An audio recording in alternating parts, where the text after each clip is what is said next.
Car cette fois, le juste tombe et il se relève, mais les méchants sont précipités dans le malheur. Proverbe chapitre 24, verset 16. Le juste tombe, mais il se relève. Nous vivons dans un monde où beaucoup de personnes cachent leurs blessures derrière des sourires. Des hommes tombent en silence. Des femmes pleurent la nuit sans que personne ne le sache. Des jeunes veulent abandonner. Des chrétiens viennent à l'église, le cœur cassé, fatigué, découragé. Certains disent « Je ne prie plus comme avant. J'ai échoué encore. Je suis tombé dans le même combat. Je ne mérite plus de servir Dieu. » Mais aujourd'hui, ta chute n'est pas la fin de ton histoire. Le verset ne dit pas « le juste ne tombe jamais ». Non. Il dit « le juste tombe, mais il se relève ». Le juste peut tomber, oui. Même les enfants de Dieu connaissent des moments difficiles. Parfois, on tombe dans le découragement. On tombe dans la fatigue spirituelle.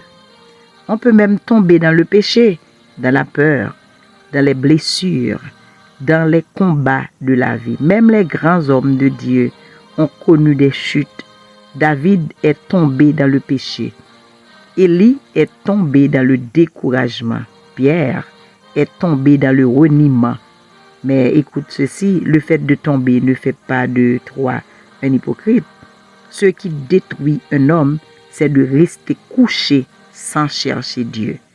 Le diable veut transformer ta chute en tombeau, mais Dieu veut transformer ta chute en témoignage.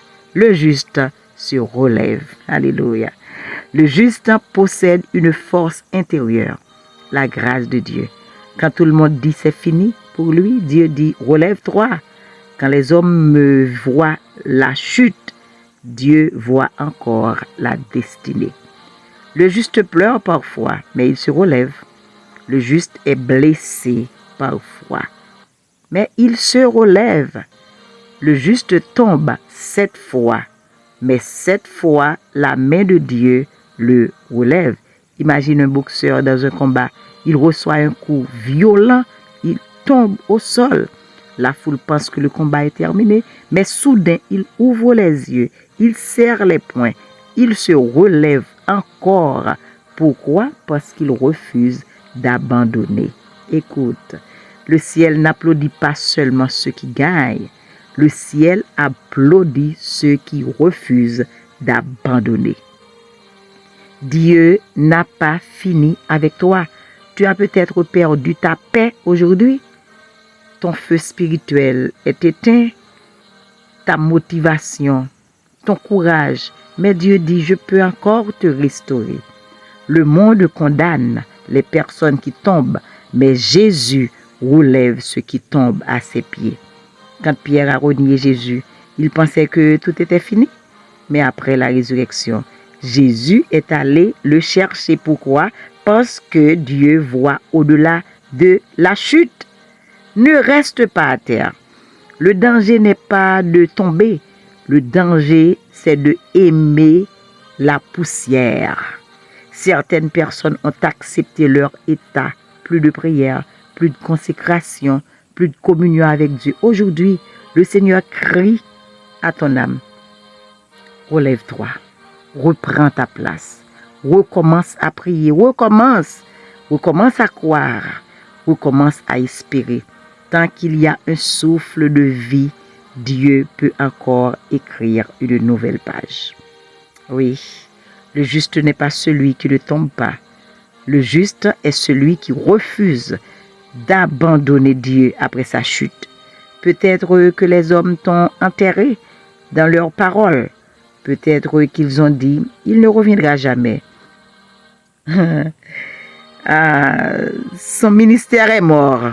Mais Dieu dit, mon enfant, relève-toi encore. Car ta chute n'est pas ton identité. Ta douleur n'est pas ta destination. Et ton combat ne sera pas ton tambour. Amen. Ton combat ne sera pas ton tombeau.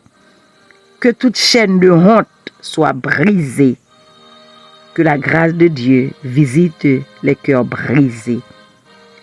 Et que tu crois que Dieu peut encore te relever. Tu peux dire avec foi, je tomberai peut-être, mais je me relèverai avec Dieu.